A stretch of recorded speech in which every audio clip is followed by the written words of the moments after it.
கிறிஸ்துவுக்குள் அன்பான கர்த்தருடைய பிள்ளைகளே, உங்கள் யாவரையும் ஆண்டவராகிய இயேசு கிறிஸ்துவின் ஈடு இணையற்ற பரிசுத்த நாமத்தினால் உங்களை ஆசீர்வதிக்கின்றேன், வாழ்த்துகின்றேன். கர்த்தர் தாமே தம்முடைய பரிபூர்ண நன்மைகளினால் உங்களை நிரப்பி பரத்திலிருந்து உங்களுக்கு அருளச் செய்து நீங்கள் யாவரும் இம்மையில் சுகித்திருக்கவும் மறுமையிலே நித்திய வாழ்வை சுதந்திரித்துக் கொள்ள உங்களுக்கு அனுகிரகம் செய்வாராக. வாரம் ஒரு மிஷனரி என்கிற தலைப்பில் இந்த வாரம் நாம் பார்க்க இருக்கிற மிஷனரியின் பெயர் சாராள் டக்கர். இவருடைய காலம் 1827 முதல் 1857 வரை.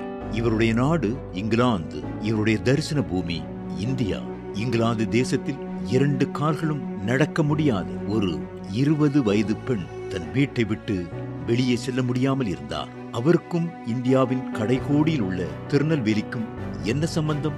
ஒருமுறை கூட இந்தியாவுக்கு வந்தது இல்லை. ஆனாலும் பெண் கல்விக்கான ஒரு பெரும் புரட்சி செய்ய முடிந்தது. ஆம், அவர் வேறு யாருமல்ல, அருமை சகோதரி சாராள் டக்கர் அம்மையார்தான். இந்திய மிஷனரி சங்கத்தின் செயலாளராக பணியாற்றிய ஜான் டக்கர் அவர்களின் சகோதரி சாராள் டக்கர். ஜான் டக்கர் கிறிஸ்தவ மிஷனரியாக பாளையங்கோட்டை பகுதியில் பணியாற்றிய போது இங்குள்ள பெண்களின் நிலைமைகளை பார்த்து வருத்தப்பட்டு எழுதிய கடிதம் இங்கிலாந்து நாட்டில் உள்ள அவரது சகோதரி சாராள் டக்கர் வாழ்வில் பெரும் பாதிப்பை கொண்டு வந்தது. அன்றைய தென்னிந்தியாவில் இருந்து சமுதாய கட்டுப்பாடுகள் பெண்களை கல்விக்கூடங்களுக்கு அனுப்பாமல் பெண்கள் சிறுவயதிலேயே படிப்பது கேவலம் எனவும் அடுப்போதும் பெண்டிற்கு படிப்பதற்கு என நினைத்த அன்றைய சமுதாய மக்களின் அறியாமையால் பெண் பிள்ளைகள் படிக்க முடியாத சூழ்நிலையை உணர்ந்து பெண்கள் கல்வி கற்க உதவிகள் தேவை என்பதை அறிந்த அவர் ஆண்டவரிடம் சொன்னார், ஆண்டவரே, எனக்கு இந்தியாவுக்கு போக ஆசையாயிருக்கிறது என்று. ஒவ்வொரு வீடாக கதவை தட்டி உங்கள் பிள்ளைகளை படிக்க வையுங்கள் என்று அவர்களின் பெற்றோரின் காலில் விழுந்து கெஞ்ச வேண்டும் போல் இருக்குது. அறிவு கண்ணை திறந்தால்தானே ஒளிவரும். அவருக்கு ஒன்று தோன்றியது. அவர் இந்தியாவை பார்த்ததில்லை, திருநெல்வேலி மக்களையும் பார்த்ததில்லை.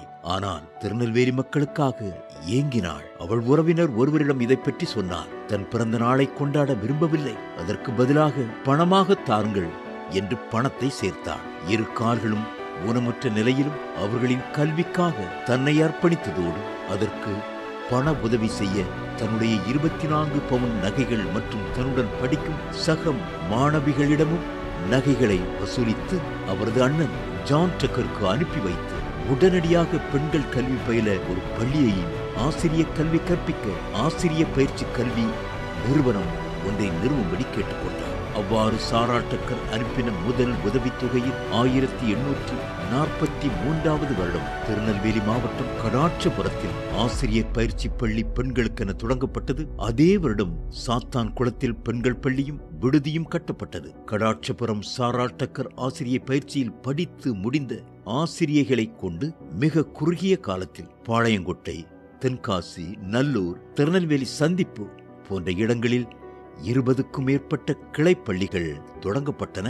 அதைத் தொடர்ந்து 1895 வருடத்தில் சாராள் டக்கர் பெண்கள் கல்லூரி தென் இந்தியாவிலேயே முதலாக தொடங்கப்பட்டது. தன்னால் நடக்க முடியாவிட்டால் படுத்த படுக்கையில் இருந்து கொண்டே தையல் வேலைகளை செய்து தமது நண்பர்களுக்கு கடிதம் எழுதி உதவி பெற்றும் பல முறைகள் பணம் அனுப்பி லட்சக்கணக்கான பெண்களுக்கு அறிவொளி ஏற்ற உதவிய சாராள் டக்கர் கடைசி வரை திருமணம் செய்து கொள்ளவே இல்லை. மேலும் இந்தியாவிற்கு நேரில் வரவும் இல்லை. 1857 வருடம் சாராள் டக்கர் மறைந்தால் அவர் முன்னெடுத்த பணிகளை அவரது தோழிகளான மரியா சைல்டஸ், சோஃபியா டீக்கர், ஜோவனாகர் போன்றவர்கள் தொடர்ந்து செய்ததன் மூலம் பாளையங்கோட்டை சாராள் டக்கர் பெண்கள் பள்ளி மற்றும் ஆசிரியர் பயிற்சி பள்ளி 1858 வருடம் ஆரம்பிக்கப்பட்டது. இப்படியாக பல வருடங்களுக்கு முன்னால் உருவான கல்வி நிறுவனம் தான் பாளையங்கோட்டையில் பிரசித்தி பெற்ற சாராள் டக்கர் பள்ளி மற்றும்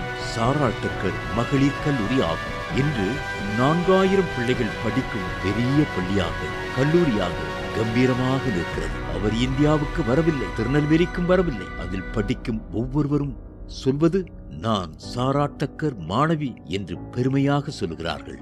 ஆம், பிரியமான கர்த்தரின் ஜனமே, நடக்க முடியாமல் இருந்தாலும் தன்னால் இயன்றதை செய்தார் அந்த இளம் பெண் சாராள் டக்கர். நம் இதயம் கொழுந்து விட்டு எரியவில்லையா? இதை கேட்ட பிறகும் என்ன செய்தோம் இந்நாள் வரை? இனி நாம் என்ன செய்ய போகிறோம்? இயேசுவுக்காக. கர்த்தர் உங்களை ஆசீர்வதிப்பாராக. ஆமேன்.